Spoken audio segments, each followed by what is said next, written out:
మహానుభావుడు ఒక మానవ స్త్రీమూర్తి గర్భాన్ని ధరించినంత మాత్రాన ఆయన కూడా ఒక తల్లి కొడుకు అనేది మీరు ఆలోచించకూడదు. అసలు కారణం ఏంటంటే యేసుక్రీస్తు ప్రభువారు చాలా ప్రత్యేకమైన వాడు.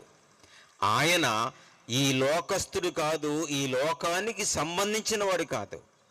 ఇక్కడ పుట్టాడే తప్ప ఆయన జీవితం ప్రారంభమైనది ఇక్కడ కాదు ప్రియులారా. లోకాలకి అందనటువంటి మహాలోకములో, పరలోకములో ఆయన జీవితం ప్రారంభమై అక్కడ ప్రారంభమైన ప్రభువారు ఇక్కడికి వచ్చారు. మనం పరలోకంలో పుట్టిన వాళ్ళం కాదు. మన జీవితాలు ఇక్కడే ప్రారంభమైనవి. కానీ యేసుప్రభు జీవితం ఇక్కడ ప్రారంభం కాదు, అది ఎక్కడో ప్రారంభం. అందుకనే మనుషులు యేసుప్రభు గారిని మనుషుడు అని అపార్థం చేసుకున్నారని అపోస్తలుడైన పౌలు గారు ఫిలిప్పీలకు రాస్తూ ఎంత గొప్ప మాట చెప్పాడో చూద్దాం.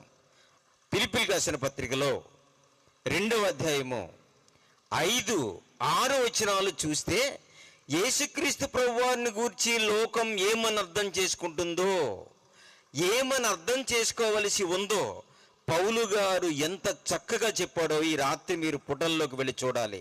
బైబిల్ తెరిచి చూసి ఆలోచించాలి ప్రియులారా. ఏంటంటది? క్రీస్తు యేసునకు కలిగిన ఈ మనసును మీరును కలిగి ఉండండి. ఒక మాట మర్చిపోకండి క్రైస్తవ బిడ్డలారా.